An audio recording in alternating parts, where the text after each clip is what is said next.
سورۃ البروج ہے جی، مکی سورت ہے، 22 آیتیں ہیں. یہ بھی قیامت ہی کے بیان پر سورت ہے، مگر اس کا جو نام ہے وہ قیامت کے ناموں میں سے نہیں ہے. بروج برج کی جمع ہے. برج کہتے ہیں کسی بلند چیز کو. آپ نے تبرجن کا لفظ پڑھا ہے، ولا تبرجنا تبرج الجاہلیہ، تبرج نہ کرنا جاہلیت کے تبرج جیسا. تو برج کہتے ہیں ایسی عظیم بڑی چیز کو جو دور سے نظر آئے. تو گنبدوں کو برج کہتے ہیں نا ہمارے یہاں. وہ ایک وہ لائن بھی ہے، پتہ نہیں کسی نظم وغیرہ کی ہے، اچے برج شہر لور دے. تو دور سے نظر آنے والی چیز برج کہلاتی ہے. لہٰذا جو پل ہوتے ہیں، فلائی اوورز جو ہیں، تو ان کو بھی برج کہتے ہیں عربی میں. تو اسی کی جمع ہے بروج. آسمان میں بھی اللہ نے آسمانوں میں مختلف چوکیاں نافذ کر رکھی ہیں، بنا رکھی ہیں. آپ نے پڑھا بھی ہے، حدیث میں اس کا تفصیلی بیان بھی آتا ہے کہ اللہ کریم نے آسمان پر فرشتوں کی حفاظتی ناکے بنا رکھے ہیں، ہر آسمان پر. جہاں فرشتے جو آسمانوں کے پہرے دار ہیں وہ موجود رہتے. تو ان کو بھی برج کہا جاتا ہے. ہمارے یہاں عرف عام میں جو انہوں نے ستارے بنا رکھے ہیں ہاتھ دیکھنے کے، جو ان کو برج کہتے ہیں، لیکن وہ اپنی ذاتی ٹرم ہے. یعنی کہ جو نجومی ہے انہوں نے بنا رکھی ہے، اس کی کوئی حقیقت نہیں ہے، اور نہ یہاں ایسی کوئی بات مراد ہے. تو آسمان میں جو چوکیاں ہیں، حدیث مبارکہ کی روشنی میں ہم یہ یقین سے کہتے ہیں، تو ان پر فرشتے پہرے کے لیے موجود ہیں، آسمانوں کی حفاظت کے لیے. ان کے لیے برج کا لفظ استعمال ہوتا ہے، اور یہاں مراد وہی ہے. انشاءاللہ قیامت کے دن جب آسمان کھلے گا اور دروازے کھلیں گے تو نظر آ جائے گا سب کچھ. تو اللہ فرماتے ہیں وَالسَّمَاءِ ذَاتِ الْبُرُوجِ، قسم ہے آسمان کی جو برجوں والا ہے. یعنی آسمان کی قسم ہے. ہمیں تو آسمان بالکل سٹریٹ یکساں نظر آتا ہے نا، مگر آسمان میں بھی مختلف ٹھکانے ہیں اور بلند جگہیں ہیں. آپ دیکھیں نا، آپ کے واچ ٹاورز جب بنتے ہیں تو کتنے اونچے ہوتے ہیں. یہ بھی خاص طور پر آپ نے دیکھا ہوگا جب یہ وار آف ٹیرر کا زیادہ زور ہوا ہے تو اسکولوں وغیرہ کے باہر اونچی جگہوں پر بیٹھنے کی جگہ بنا دی گئی، اور جن اسکولوں میں نہیں تھا وہاں پھر باقاعدہ بنایا گیا. تو وہاں پر پھر فوجی بیٹھ جاتے تھے اور وہ دیکھتے تھے. تو وہ بلند ہوتی تھی نا ان کی جگہ، تو اس کو واچ ٹاور کہتے ہیں. تو آسمانوں میں ایسے بہت سارے مقامات ہیں، اور ان مقامات میں فرشتے جو ہے اپنی ڈیوٹیاں سر انجام دیتے. تو اس میں بڑی لطیف طریقے سے اللہ نے یہ احساس دلایا ہے کہ یہ ایک اندھا نظام نہیں ہے کہ بس حادثہ ہوا اور بس کائنات بن گئی. یہ پورا ایک سسٹم ہے جو چل رہا ہے، اور اس نظام کو ایک حکیم و خبیر ذات نے مرتب کیا. اور اس عظیم رب نے آسمان بنائے، آسمانوں میں حفاظتی مقامات بھی رکھے، اور محافظ بھی پیدا کیے. کچھ بھی ایسے ہی خود بخود نہیں ہو رہا. تو ایسے عظیم الشان نظام کی قسم ہے. وَالْيَوْمِ الْمَوْعُودِ، اور قسم ہے اس دن کی جس کا وعدہ کیے گئے ہو تم. قیامت کا دن، حشر کا دن، وعدہ ہے نا ہم سے. تو اللہ کہتے ہیں اس دن کی قسم جس کا تم وعدہ کیے گئے، جس کا میں نے وعدہ کر رکھا. وَشَاهِدٍ وَمَشْهُودٍ، اور قسم ہے حاضر ہونے والے کی اور حاضر کیے گئے کی. ایک وہ ہے جو خود گواہی کے لیے موجود ہے، اور دوسرا وہ ہے جس کے لیے گواہ کھڑا کیا جائے گا. مومن گواہ ہے، اور کافر کے لیے گواہیاں اکٹھی کی جائیں گی. دونوں کے لیے ہی یہ دن بہت اہم ہے. کافر جن کے لیے گواہی اکٹھی کی جائے. دنیاوی نظام میں اگر ہم اس کو کریں تو اس سے مراد پھر گواہی دینے والا اور وہ بندہ ہے جس پر الزام ہو، ملزم. تو عدالتی نظام اللہ کی ایک بہت بڑی نشانی ہے جسے ہم نے تباہ کر کے رکھ دیا ہے. اس لیے تو یہ سب بھگت رہے ہیں. جن ملکوں میں انصاف ختم ہو جاتا ہے وہاں پر یہی حالات ہوتے ہیں. یہ تباہی کے وجوہات میں سے وجہ ہے. نبی کریم صلی اللہ علیہ وسلم نے جب وہ فاطمہ جو تھیں ان کا ہاتھ کاٹنے کا حکم دیا تھا تو ان کی سفارش کی گئی تھی نا، بنو مخزوم سے تھی نا، معزز قبیلہ تھا. تو آپ نے کہا اسامہ سے کہ اسامہ اللہ کی قسم فاطمہ بنت محمد بھی ہوتی تو میں ہاتھ کٹوا دیتا. کیونکہ پہلی قوموں پر اسی لیے عذاب آیا جب ان کے معززین جرم کرتے تو وہ چھوڑ دیتے، غرباء جرم کرتے تو نہ چھوڑتے. تو ہمارے بھی جس کے پاس چار پیسے ہو، بڑے بڑے حکمرانوں کی تو خیر بات ہی کیا ہے، جو عام لوگ ہیں ان میں بھی جس کے پاس پیسے ہیں وہ بچ نکلتے ہیں قانون سے. یہ ہے ہمارے جرائم. یہاں پر خیر اللہ کے ہاں کی بات ہو رہی ہے تو قیامت کے دن گواہ ہوں گے مومن، اور جن پر گواہ کھڑے کیے جائیں گے وہ ہوں گے کافر. تو دونوں کی قسم ہے. قتل اصحاب الاخدود، قتل کر دیے گئے خندقوں والے. خود کہتے ہیں گھڑے کو، خد خا دال خد، خوا دال دال اصل میں روٹ ہے تو خود اور خد استعمال ہوتا ہے.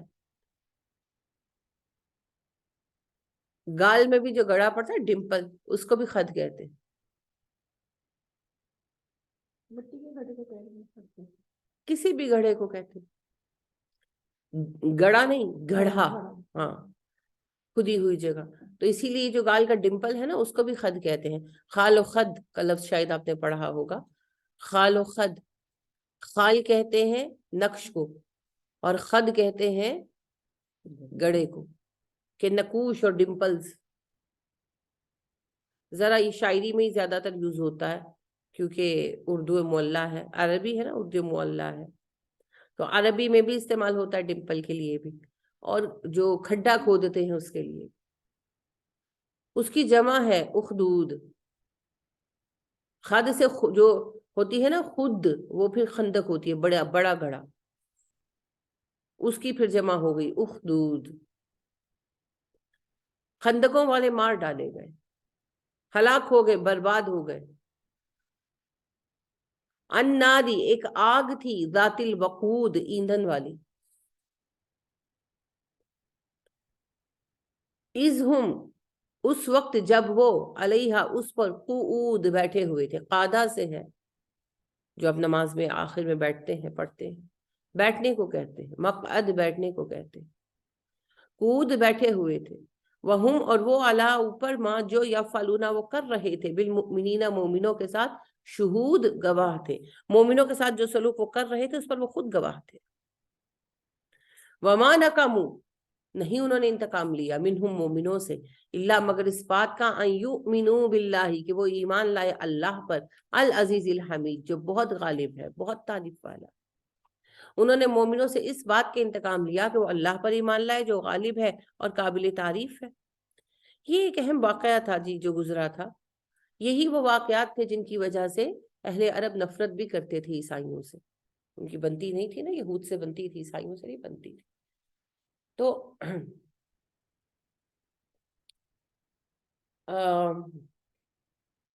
یمن جو تھا نا اس وقت ایران والوں کے زیر اثر تھا.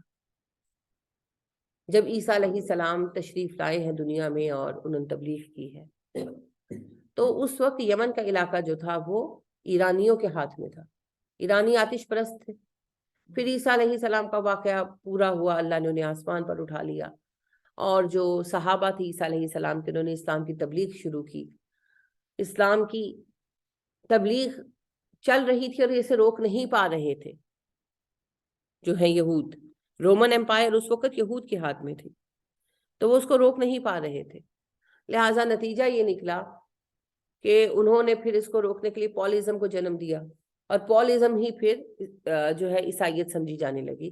اسلام کو انہوں نے بگاڑ دیا. لیکن بہرحال جو کچھ بھی ہے وہ بچا کچا جو دین تھا عیسائیت، وہ عیسیٰ علیہ السلام کی تبلیغ کے نام پر دنیا میں پھیلایا جا رہا تھا، اور اس وقت وہی باقیوں سے بہتر تھا. مزید وقت گزرا، بہت سارے حالات پیش آئے.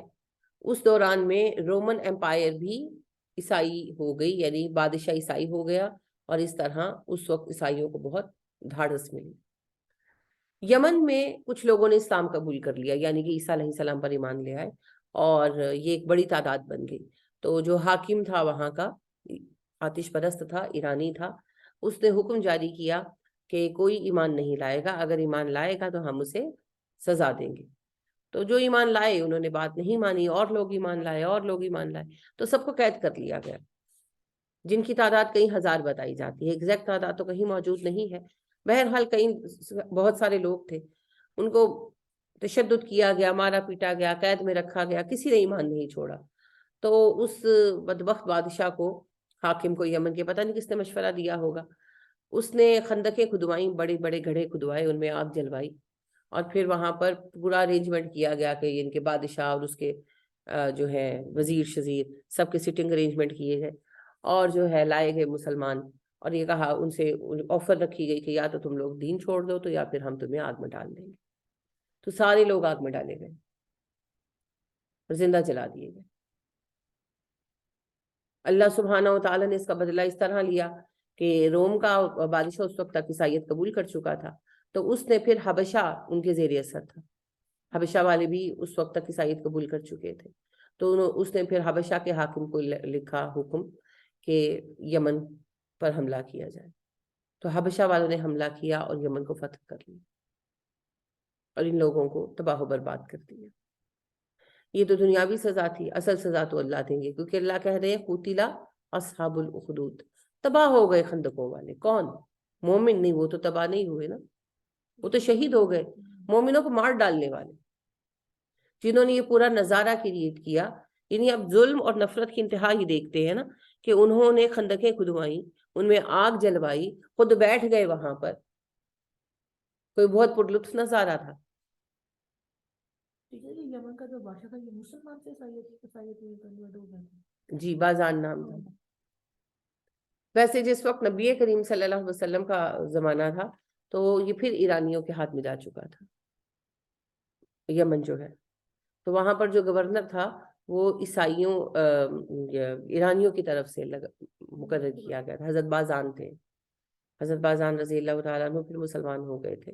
جب آپ نے لیٹر بھیجا تھا نا کسرا کو اور اس نے پھاڑا تھا، تو پھر حکم دیا بازان کو کہ اس عرب کو گرفتار کر کے لاؤ. تو انہوں نے نبی اکرم صلی اللہ علیہ وسلم کو پیغام بھیجا اپنے 2 قاصدوں کے ہاتھ کہ میں آپ کی عزت کرتا ہوں اور میں نہیں چاہتا کہ کوئی میں برا رویہ رکھوں، لیکن یہ بادشاہ کا حکم ہے تو مناسب ہی ہوگا کہ آپ خود چلے، تاکہ کوئی ایسی بات نہ ہو جو ناگوار ہو، میں نہیں کوئی مسئلہ چاہتا. تو آپ صلی اللہ علیہ وسلم نے ان کو جواب بھجوایا کہ تمہارا بادشاہ تو مر گیا. تو وہ حیران ہوئے کہ یہ کیا فضول آنسر مجھے ملا ہے. مگر مین وائل اطلاع آ گئی کہ شیرویہ ان کے بیٹے نے اپنے باپ کو مار دیا. تو پھر بازان آئے اور مسلمان ہو گئے. تو بازان رضی اللہ تعالیٰ عنہ صحابہ میں سے ہیں. جب اس لیے بازان جو ہے وہ آتش پرست ہی رہے ہوں گے غالباً، ویسے میں نے اس چیز کو دیکھا نہیں ہے، لیکن یہ ہے کہ مقرر ان کو جو ہے نا وہ ایرانی گورنمنٹ نے کیا تھا. یہ پٹی مکس ہو گئی تھی، یہاں پر مختلف مذاہب تھے مختلف لوگوں میں نا، کیونکہ ان پر تینوں طرف سے انفلوئنس تھا نا. ایک طرف سے آتش پرستوں کا تھا، ایک طرف سے عیسائیوں کا تھا، تیسری طرف سے عربوں کا تھا. تو پھر لوگوں کا دین بھی ملا جلا تھا، کچھ آتش پرست تھے، کچھ بت پرست تھے، اور کچھ جو ہیں وہ عیسائی تھے.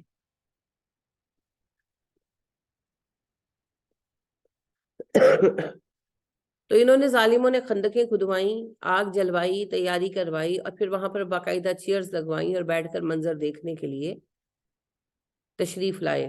بڑا کوئی روح پرور منظر تھا نا، کوئی بڑی دلچسپ بات تھی جو یہ آئے تھے اپنی بیویاں لے کر، اپنے جو ہے فیملیز کو لے کر. تو سارے کے سارے جو ہیں بیچارے مسلمان جلا دیے گئے، زندہ جلا دیے گئے، مر گئے سارے حکم ربی. لیکن وہ تو شہید ہو گئے، ان کا انجام کیا ہوگا؟ کیونکہ آگ کا عذاب تو کسی کو دینا ویسے بھی حرام ہے. تو جنہوں نے زندہ جلا دیا ایمان والوں کو صرف اس گناہ میں، اب ہمارا رب خود گواہی دے رہا ہے، وما نقموا منهم الا ان يؤمنوا بالله العزيز الحمید. کوئی جرم نہیں تھا ان بیچاروں کا، صرف ایک بات کا بدلہ لیا کہ اللہ پر ایمان کیوں لائے، کیوں لائے اللہ پر ایمان، اس ایک جرم کی سزا دی ان کو.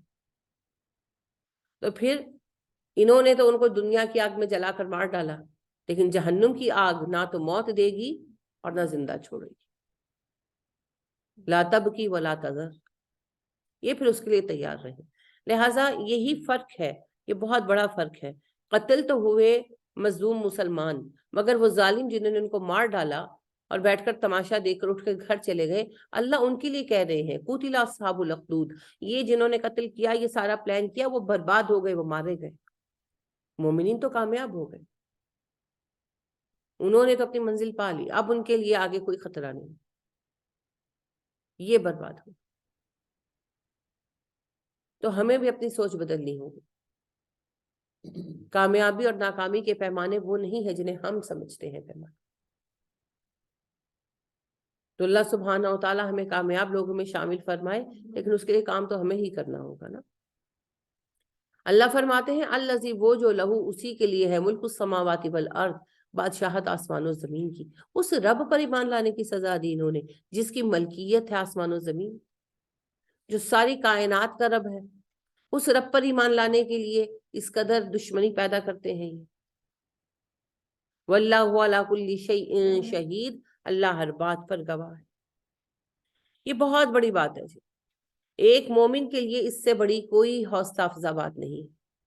کوئی نہیں جانتا نا، کوئی وقت ہوتا ہے آپ پر کوئی بات لگا دی جاتی ہے، کوئی الزام لگا دیا جاتا ہے، آپ کے پاس کوئی گواہ نہیں، آپ جھوٹے پڑ جاتے ہیں، مگر وہ رب دیکھ رہا ہے، وہ جانتا ہے. اور کوئی جو ظالم ہے اس کے لیے اس سے بڑی تنبیہ کوئی نہیں ہے. جس گناہ کو وہ سارے زمانے سے چھپا لے گا، اللہ اس کو دیکھ رہا ہے. تو اللہ کی گواہی ضائع نہیں جاتی. سب سے بڑا گواہ ہمارا وہی ہے. اور جسے یہ احساس ہو گیا کہ اللہ مجھ پر شاہد ہے، وہ پھر گناہوں میں بھی ملوث ہوتے ہوئے ہزار بار سوچے میرا رب دیکھ رہا ہے، میں کس طرح ان چیزوں میں ملوث ہو سکتا ہوں. تو اللہ ہر چیز پر گواہ ہے. ان الذین، بے شک وہ لوگ، فتنوا، جنہوں نے آزمائش میں ڈالا، المؤمنین، مومنوں کو، والمؤمنات، اور مومن عورتوں کو، ثم پھر لم نہیں یتوبوا، توبہ کی انہوں نے، فلہم ان کے لیے عذاب جہنم، جہنم کا عذاب ہے، ولہم ان کے لیے عذاب الحریق، جلنے کا عذاب. بے شک وہ لوگ جو فتنے میں ڈالتے ہیں مومن مردوں مومن عورتوں کو، پھر اس پر توبہ بھی نہیں کرتے، تو ان کے لیے جہنم کا عذاب ہے اور جلنے کا عذاب ہے. فتنہ ہوتا ہے آگ میں تپا کر دھاگ کو خالص کرنا، تو فتنہ اسی سے ہے، ایسی آزمائش جس کو سہ جانے والا خالص ہو جاتا ہے. اب یہ جو وقت تھا نا جب یہ سورت اتری، مسلمانوں پر بہت مشکل وقت تھا. جو مسلمان ایمان لے آتا تھا مکہ میں، اس کی جان دوبھر ہو جاتی تھی، اپنے سگے رشتہ دار مارتے پیٹتے تھے، تشدد کرتے تھے. حضرت بلال رضی اللہ تعالیٰ عنہ اس کی سب سے اہم مثال ہے. اس وقت میں ابن ابی خلف کے غلام تھے، تو کس قدر تشدد کیا جاتا تھا. ریت پر لٹا کر، اور گرمیوں میں ریت جیسے تپتی ہے، اس ریت پر لٹا کر سینے پر پتھر رکھ دیتے تھے کہ ہل بھی نہ سکے. مارتے تھے، تشدد کرتے تھے، جسم کو جلاتے تھے. حضرت حباب بن الارت رضی اللہ تعالیٰ عنہ پر کم تشدد ہوا، بہت مارا ان کو. ایک بار تو اتنا مارا، گرم پانی میں باندھ کر، ہاتھ پیر باندھ کر گرم پانی میں گوتے دیے. کتنے ہی واقعات ہیں. آپ دیکھیے کہ ایون صلح حدیبیہ کے موقع پر جو ابو جندل رضی اللہ تعالیٰ عنہ بھاگ کر آئے تھے اور انہوں نے اپنا آپ دکھایا، جب قمیض انہوں نے اپنی کمر سے ہٹائی تو ان کی ہڈیاں جھانک رہی تھیں، یعنی کہ ایسے زخم تھے کہ ہڈیاں نظر آ رہی تھی، نیچے سے گوشت نکل گیا تھا، اتنا ان کو مارا گیا تھا کوڑوں سے. کون مارتا تھا ان کو؟ اپنا سگا باپ. کون معاہدہ کر رہا تھا بیٹھ کر؟ سہیل بن عمر تھے نا، سگے باپ تھے ابو جندل کے. اور جب نبی اکرم صلی اللہ علیہ وسلم نے کہا کہ اس کو جانے دو، تو باپ والی شفقت بھی نہیں ابری نا اس کے دل میں اس وقت. بعد میں تو سہیل رضی اللہ تعالیٰ عنہ مسلمان ہو گئے، لیکن اس وقت ان کے دل میں وہ شفقت بھی نہیں ابری جو ایک باپ کے دل میں ہوتی ہے کہ چلو اس بہانے ہی بیٹا بچ جائے تشدد سے. تو کہنے لگے اب تو پتا چلے گا محمد تم وعدہ نبھاتے بھی ہو کہ نہیں. تو اپنے گھر میں باندھ کر اپنے سامنے سگا باپ اتنا تشدد کرواتا تھا. حضرت درہ رضی اللہ تعالیٰ عنہ جو ہے ابو لہب کی بیٹی تھی اور آغاز میں مسلمان ہو گئی تھی. تو ابو لہب نے ان کو گھر میں قید کر دیا تھا اور خود اپنے ہاتھ سے مارتا تھا ابو لہب اور ان کی بیوی ام جمیل. پھر وہ کسی نہ کسی طرح بھاگ کر حبشہ ہجرت کر گئی تھی. تو کوئی جو ہے نا نرمی نہیں تھی، کوئی محبت نہیں تھی، کوئی ان کو لحاظ اور مروت نہیں تھا. کوئی مسلمان ہو جاتا تھا تو جان عذاب میں آ جاتی تھی. تو قدرتی بات ہے، تکلیف تو تھی، پریشانی تو تھی. مسلمان صابر تھے لیکن پریشانی تو ہوتی تھی، دل میں غم تو آتا تھا. تو اللہ نے بتایا کہ تم پہلے مومن نہیں ہو جو آزمائے گئے، تم سے پہلے بھی آزمائے گئے، اور یہ میرا فیصلہ ہے کس وقت تم لوگوں کو بچاؤں گا، کس وقت تم لوگوں کے لیے شہادت نصیب. دیکھیں نا بہت سارے موقع ایسے گزرے جب اللہ سبحانہ و تعالیٰ نے مدد بھیج دی. اور دوسری طرف آپ دیکھیں بیر معونہ کے موقع پر 70 صحابہ بیچارے مظلوم شہید کر دیے. سب کے سب عالم، سب کے سب حفاظ، نبی کریم صلی اللہ علیہ وسلم کی بہترین ٹیم، اور بے وجہ کیا جرم تھا ان کا، کیا گناہ تھا ان کا، کیا کیا تھا انہوں نے، بے وجہ مار دیے گئے 70 لوگ. اللہ اکبر. تو اللہ کے فیصلے ہیں، کبھی شہادت مقدر ہوگی، کبھی اللہ کی طرف سے مدد آ جائے گی، لیکن آزمائش تو دین کی راہ میں ہوگی. تو اللہ نے کہا کہ تم آزمائے تو جاؤ گے، ہاں تمہارے درجات بلند ہو جائیں گے، تمہارے لیے تو یہ فتنہ ہے. اس آزمائش میں سے نکلو گے تو پہلے سے زیادہ مضبوط ہو کر نکلو گے، کندن بن کر چمکو گے. لیکن جنہوں نے تمہیں آزمائش میں ڈالا ان کے لیے معافی، انہیں کوئی سہولت نہیں ملنے والی. ان کے لیے جہنم کا عذاب ہے، ان کے لیے آگ کا عذاب ہے، ان کے لیے جہنم تیار کیا گیا ہے، انہیں معافیاں نہیں ملیں گی. اب دیکھیں نا جو لوگ مسلمان ہوئے اور ان پر تشدد کیا گیا، کیا جرم تھا ان کا؟ کوئی بھی نہیں. صرف یہی جرم تھا نا کہ اللہ پر ایمان کیوں لے آئے. تو دشمنی تو پھر اللہ سے ہوئی. تو اللہ کہتی ہے اس کا بدلہ تو میں لوں گا. البتہ دنیا میں رہتے ہوئے دین کے قیام کے لیے قربانی دینی پڑے گی، اس کا کوئی شارٹ کٹ نہیں، کوئی شارٹ کٹ نہیں. قربانی دیں گے تو کام ہوں گے، ہر کام کے لیے قربانی دینی پڑے گی. ہاں میرے پاس آؤ گے تمہارا اجر تمہیں ملے گا، ان کی سزا انہیں ملے گی، لیکن دنیا میں یہ کام ہمیں کرنا ہے اور یہ کام کرتے ہوئے قربانیاں دینی. ان الذین آمنوا وعملوا الصالحات، بے شک وہ لوگ جو ایمان والے اور نیکوکار ہیں، لہم ان کے لیے جنات باغات ہیں، تجری بہتی ہے من تحتها الانہار، ان کے نیچے نہریں. بے شک جو لوگ ایمان لائے اور انہوں نے نیک کام کیے ان کے لیے ایسے باغات ہیں جن میں نہریں جاری ہیں. کہ نیکوکار افراد جو ہیں دنیا میں بے شک کسی ظلم کا شکار ہو جائیں، مار دیے جائیں، تنگ زندگی گزار کر چلے جائیں. ابو نصیر رضی اللہ تعالیٰ عنہ جو پھر صلح حدیبیہ کے بعد آئے تھے مدینہ بھاگ کر اور واپس کر دیے گئے تھے، راستے میں انہوں نے پھر ایک محافظ کو مار دیا اور خود بھاگ کر وہ پہاڑوں میں چلے گئے. پھر انہی کے پاس ابو جندل آئے رضی اللہ تعالیٰ عنہ، اور پھر سارے باقی لوگ آئے. ابو نصیر نہیں، سوری میں نے غلطی سے کہہ دیا، ابو بصیر. تو باقی لوگ پھر ان کے پاس 70 لوگ ان کے پاس جمع ہو گئے اور قریش کے قافلے لوٹنے لگے. پھر قریش نے خود آ کر درخواست کی کہ اس شرط کو ختم کر دیں اور ان لوگوں کو مدینہ بلائیں اور ہماری جان چھڑائیں. تو آپ صلی اللہ علیہ وسلم کا قاصد جس وقت وہاں پہنچا ہے یہ پیغام لے کر، تو ابو بصیر رضی اللہ تعالیٰ عنہ کو دفن کر رہے تھے، نہیں تھا ان کے نصیب میں. اسلام قبول کرنے کے بعد سے وہ بیچارے آزمائش میں ہی رہے اور پھر اسی آزمائش میں وفات پا گئے. تو اللہ کے فیصلے ہیں. حضرت سمیہ رضی اللہ تعالیٰ عنہ اسلام کی پہلی شہید عورت، حضرت یاسر رضی اللہ تعالیٰ عنہ، ان لوگوں کو اچھا دور دیکھنا نصیب نہیں، اسلام کا سہولت والا زمانہ نہیں دیکھ پائے. تو دنیا میں کام کرتے ہوئے کسی کو کامیابی ملے گی، کسی کو نہیں ملے گی، سب کا اپنا مقدر ہے. اللہ نے اس کے لیے جو لکھ دیا ہے وہ لکھ دیا.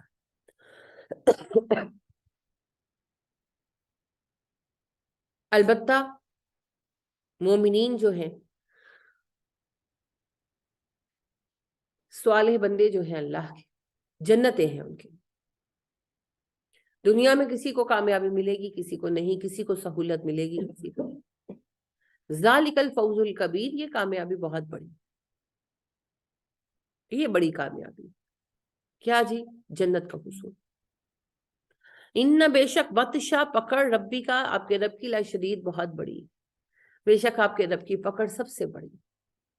یعنی اللہ فرما رہے ہیں کہ میں کفار کی پکڑ کروں گا جو مومنوں کو مصیبت میں ڈال رہے ہیں، اور مومنوں کے لیے مہمان نوازیاں ہیں۔ تو اب اللہ کہہ رہے ہیں کہ سب سے بڑی بات یہ ہے کہ مومنوں کے لیے کامیابیاں اور کفار کے لیے پکڑ ہے۔ تو سب سے بڑی تکلیف دہ چیز اللہ کی پکڑ ہے، اللہ کا حساب ہے۔ انہو ہوا یبدی و یعید، بے شک وہی ہے جو پہلی بار پیدا کرتا ہے، وہی دوبارہ پیدا کرے گا۔ یعنی اللہ نے پہلی بار جنم دیا، ہمیں تخلیق کیا، اور اللہ دوبارہ بھی کھڑا کرے گا۔ سب اختیار اس کے ہاتھ میں ہے۔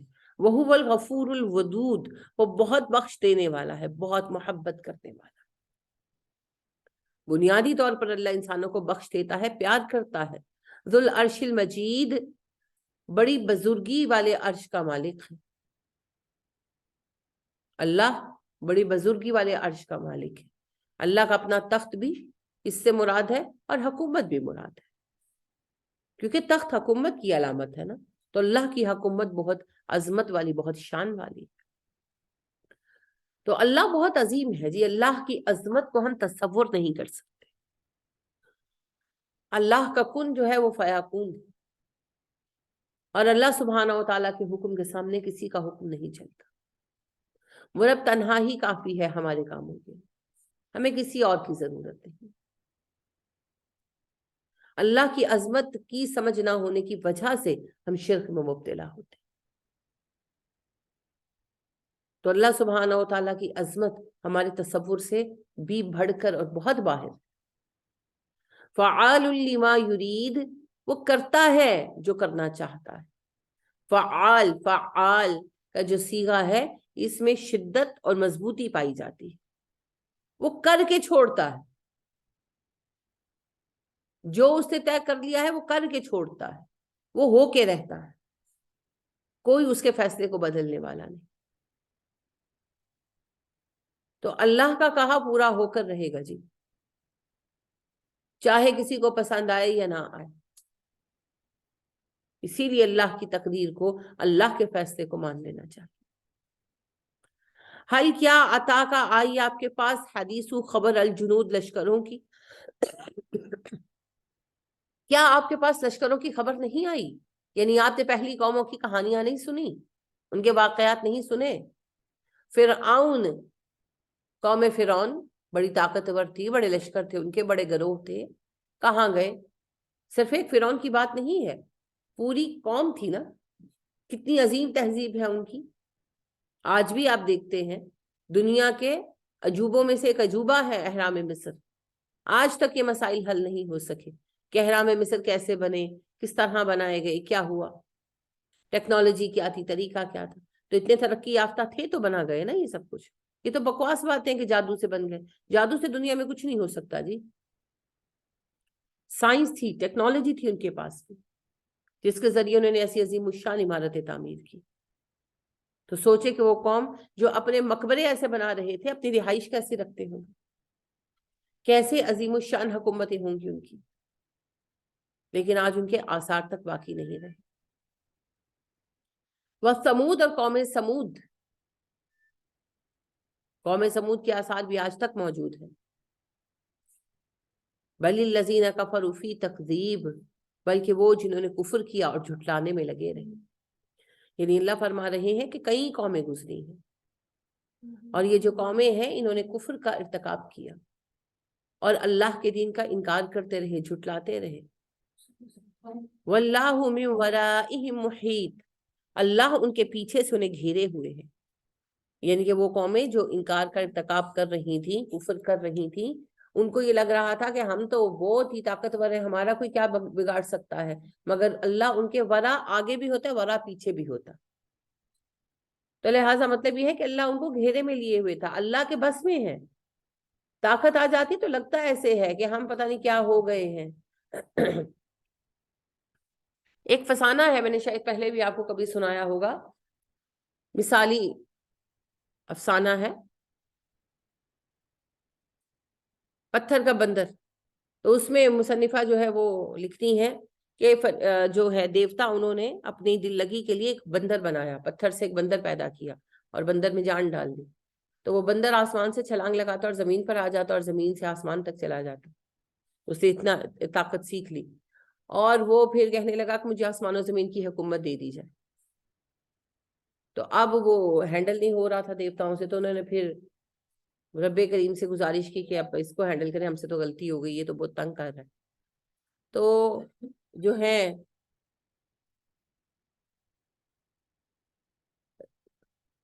رب کریم یعنی مثالی افسانہ ہے نا، تو اس میں کہ وہ کہنے لگے کہ اچھا تو میرے ہاتھ پر چھوڑو، میرے ہاتھ پر چھلانگ لگاؤ، اگر تم میرے ہاتھ سے اتر گئے تو میں تمہیں بادشاہ بنا دوں گا زمین و آسمان کا.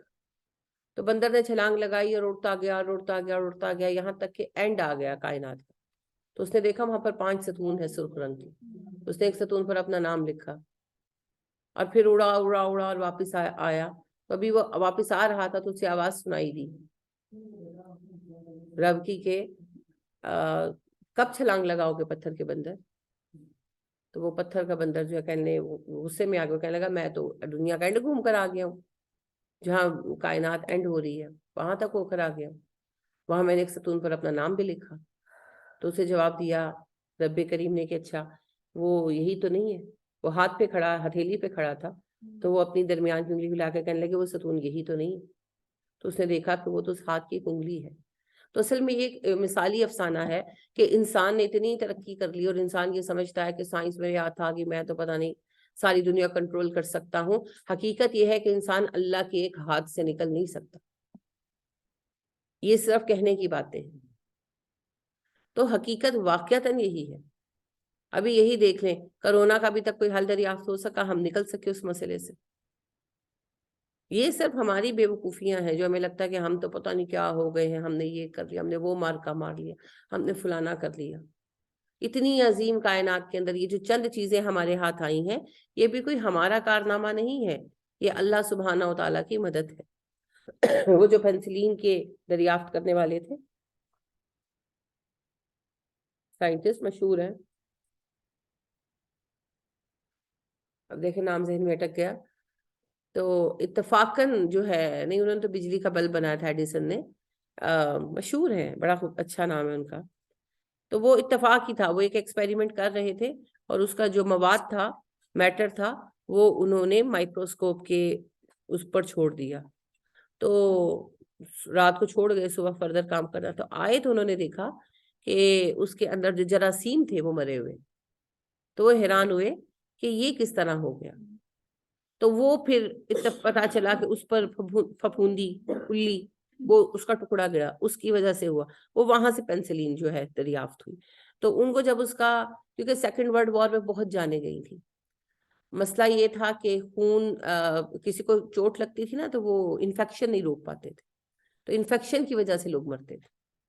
تو پینسلین کی دریافت سے پھر انفیکشن کا علاج ہو گیا. تو ان کو نوبل پرائز ملا. تو ان کی جو ڈیبیٹ تھی اس وقت، انہوں نے کہا کہ جو بھی چیزیں دنیا میں انسان نے حاصل کی ہیں اپنی محنت سے حاصل نہیں کی، یہ قدرت کے اتفاقات ہیں، کہ اللہ کی طرف سے اتفاقی امر ایسا ہوتا ہے جس سے کوئی چیز نکل آتی. تو اللہ ہمیں اس طرح مدد دیتا ہے، ورنہ ہم خود سے اس کائنات کو تلاش نہیں کر سکتے. تو یہ جو ہے بالکل سچ ہے جی. چند چیزیں ہمیں ملی ہیں اور وہ بھی ہم نے بڑی جو ہے نا اتفاقاً جو ہے وہ حاصل کی. یہ کوئی انسان کا ذاتی کارنامہ ہر وقت نہیں ہے. اسی لیے آپ دیکھیں نا، بیٹھے بیٹھے سر پر سیب گرا اور نیوٹن نے کہا اوہ یہ تو کوئی کشش ہے جو پل کرتی ہے، تو کشش ثقل کی تھیوری آ گئی. تو لوئس پاسچر تھے جی جنہوں نے یہ پینسلین جو ہے وہ دریافت کی تھی، اور اتفاقاً ہی دریافت کی تھی. تو جتنی بھی ایسی چیزیں ہیں آپ دیکھیں گے کہ ایک اتفاق کے نتیجے میں سامنے آئی ہیں، تو دراصل اللہ دینا چاہتے تھے۔ تو یہ ترقی جو ہم نے کی یہ اللہ کے فضل سے ہوئی ہے، اور اس ترقی سے ہم اللہ کے اختیار سے باہر نہیں ہوئے، وہیں کے وہیں پر۔ تو اللہ سبحانہ و تعالیٰ جو ہے آسانی عطا کرنے والا رب ہے، اللہ کے گھیرے میں ہے ہم، جی ہم اللہ کے ہاتھ میں ہیں۔ حدیث مبارکہ ہے نا کہ اللہ سبحانہ و تعالیٰ فرماتے ہیں کہ بندے جو ہیں، کائنات جو ہے ساری، وہ میرے ہاتھ پر اس طرح ہے جس طرح تمہارے ہاتھ پر رائی کے دانے ہیں، تم انہیں دیکھتے ہو۔ تو پوری کائنات اللہ کے بس میں ایسے ہے، اس میں ہم بھی شامل ہیں۔ بل ہوا قرآن مجید، یہ تو قرآن مجید ہے، فی لوح محفوظ، محفوظ لوح میں، محفوظ تختیوں میں۔ اللہ کہتے ہیں اصل بات یہ ہے کہ میں نے تم پر قرآن اتارا ہے، وہ قرآن جو بڑے مجد والا ہے، بڑی شان والا ہے، اور یہ لوح محفوظ میں محفوظ کر دیا گیا ہے۔ نہ پہلے اسے کوئی شیطان چھو سکا ہے، نہ نزول کے بعد کوئی اس کو چھو سکتا ہے۔ اب ایمان لاؤ یا نہ لاؤ، مرضی تمہاری۔ میں نے تمہیں وہ عظیم کتاب عطا کر دی ہے جس کا کوئی جواب نہیں ہے۔ یہ تمہیں جنت کی بلندیوں پر لے جا سکتا ہے، اور اس کا انکار، اس سے احتراز تمہیں جہنم کی پستیوں میں گرا سکتا ہے۔ یہ قرآن محفوظ ہے، یہ محفوظ ہی رہے گا۔ یہ قرآن مجید محفوظ کیا گیا ہے، اس کو کوئی نہیں بدل سکتا۔ لہذا قرآن مجید پر ایمان لاؤ، اسے قبول کرو اور اللہ کے کارکن بن جاؤ۔ اور اگر ایسا نہیں کرتے تو پھر جہنم نصیب ہوگا ہر اس بندے کا جو قرآن کا انکار ہے۔ تو اللہ ہمیں قرآن کے ساتھ وفا کرنے کی توفیق دے۔ قرآن کو پڑھنا، قرآن کو سمجھنا، قرآن کو وقت دینا، یہ جی بڑی نصیب کی بات ہے، یہ ہر کسی کو نصیب نہیں ہوتا، خاص طور پر اس عہد میں۔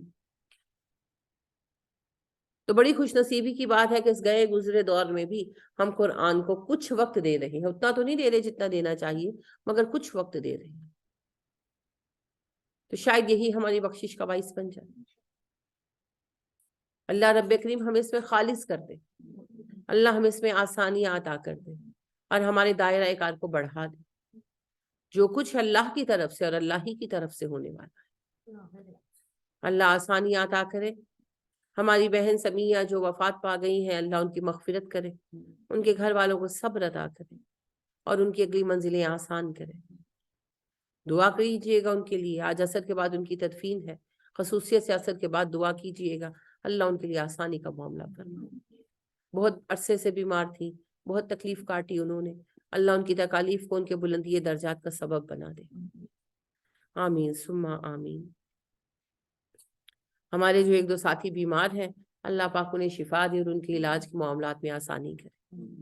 آمین۔ رمضان قریب ہے، اللہ رب کریم سب کے معاملوں میں آسانی کر دے، تاکہ سب سہولت کے ساتھ اپنے معاملات کو آگے بڑھا سکے۔ آمین۔ آپ میں سے کسی کا کوئی سوال یا کوئی بات جو وہ کہنا چاہے یا پوچھنا چاہے؟